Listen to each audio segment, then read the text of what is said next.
Welcome to this explainer. Look, if you're a junior marketer trying to seriously level up your career right now, you are in the exact right place. Think of this as your ultimate study guide. We're going to help you totally eliminate the guesswork, stop running on blind assumptions, and actually prove the value of your campaigns using hard data.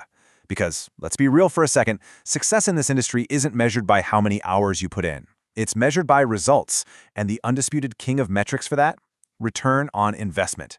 So grab your notes and let's dive right in. Okay, really quickly, here's our syllabus for today. We'll start with the core concept, then break down the ROI formula, run through some quick practice questions to test your knowledge, look at ROI across the entire funnel, and finally, wrap up with common mistakes you absolutely need to avoid. All right, section 1, the core concept. Let's talk about what ROI actually is. Now, author Edward Giles points out something super crucial here. ROI is the exact thing that transforms marketing from, just throwing spaghetti at the wall to see what sticks, into a highly measurable, data-driven strategy. It answers literally the most important question your boss is ever going to ask you. Is what we are spending actually making us money? Without ROI, you're just guessing. But with it, you can measure your performance, scale up the stuff that's working, and just ruthlessly cut what doesn't. Moving on to section 2, the ROI formula. Let's actually calculate some returns. Okay, so here is the formula you need to commit to memory right now. Return minus investment divided by investment, all multiplied by 100. Now, the absolute most critical part of this whole equation, you have got to subtract your initial investment from your return first. Why? Because that top half of the equation isolates your true profit. You divide that pure profit by your initial cost, multiply by 100, and boom, you've got a perfectly clean percentage that shows your actual gain. Let's make this super tangible. Imagine you spend, say, $1,000 on an ad campaign. That's your investment.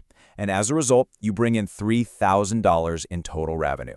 Now, you can't just go pop champagne over that $3,000. You have to subtract what you spent to get there. So the actual profit you're evaluating is that $2,000 difference. So, let's apply our formula. That $2,000 pure profit divided by your $1,000 initial investment gives you a 2. Multiply that by 100 and you're sitting on a beautiful ROI of 200%. What does that actually mean in the real world? It means your campaign generated twice the original cost in pure profit. Literally, for every single dollar you put into the machine, you got your original dollar back plus 2 extra. That is the kind of massive win that builds careers. All right, section 3, practice questions. It's time to test your knowledge. Okay, quick mental math challenge for you. Let's say your investment is $500 and your total return is $1,000. What's your resulting percentage? Calculate it in your head right now. Remember the golden rule. Find your true profit first and then divide by the investment. Got it? The answer is 100%. Your return of $1,000 minus your investment of $500 leaves you with a pure profit of $500. And because that profit exactly matches the initial amount you invested, you've got a 100% return on investment. You essentially just doubled your money.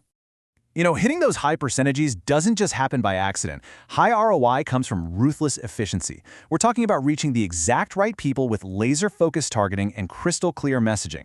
On the flip side, weak strategies and poor targeting, those are the ultimate rookie traps. If you've got low engagement or a totally broken funnel, your investment is just going to drain away like water out of a leaky bucket. The goal isn't just spending money to get your name out there. The goal is to spend it highly efficiently. Which brings us nicely to section 4, ROI across the funnel, measuring every single stage. A major takeaway from Edward Giles' notes is that ROI isn't just some finish line metric that only happens at the cash register. It exists at every single stage of the customer journey. Right at the very top, in the awareness stage, you're tracking visibility ROI, like are eyeballs actually on your brand? In the middle, during the engagement stage, you're tracking interest ROI. Are they clicking? Are they commenting? And finally, at the conversion stage, that's where you analyze your hard revenue ROI. Breaking it down exactly like this lets you pinpoint precisely where your strategy is crushing it and exactly where people are dropping off. You also really have to understand the timeline of your returns. The most successful strategies out there strike a perfect balance between short-term and long-term ROI. Short-term is your immediate returns, your quick wins, right? Think of your highly targeted paid ad campaigns. But long-term ROI, that takes patience. That is your brand building, your organic content, your sustainable audience growth. You absolutely need those quick wins to keep the lights on today, but you need that long-term brand building to secure your growth for tomorrow. Finally, section 5, Common mistakes. Here is what you need to avoid. Okay, I'm putting my pro tip hat on right now. Pay close attention to these traps. First, as we literally just proved with the math, never focus solely on top-line revenue. If you ignore your costs, you are completely lying to yourself about your profits. Second, don't sacrifice your long-term brand equity just for a cheap short-term win. Third, inconsistent data tracking will totally ruin your calculations. But honestly, the biggest rookie trap of all? Chasing vanity metrics. Getting 10,000 likes or video views feels amazing, but if they don't lead to real outcomes, like actual sales, they are worthless to your bottom line. And finally, whatever you do not scale a campaign, do not pour more money into it before it's properly optimized. You've got to test it, refine it, and only then do you pour gas on the fire. This brings us perfectly to the core philosophy of forwarded marketing. Measure what matters. Optimize with intention. Grow with purpose. ROI isn't just some math problem you sit down and solve at the end of the month. It is a relentless mindset. You measure the metrics that actually impact the business, you optimize intentionally to build systems that scale, and then you use those highly efficient systems to drive real, purposeful growth. So, I want to leave you with a question to ask yourself the second this explainer ends. Take a hard look at your current campaigns. Are your investments actually generating measurable value, or are you just operating on assumptions and kind of hoping for the best? In today's landscape, knowing your exact ROI isn't optional. It's literally how you survive. So take this framework, go do the math, demand real data, and start proving your impact. Catch you next time.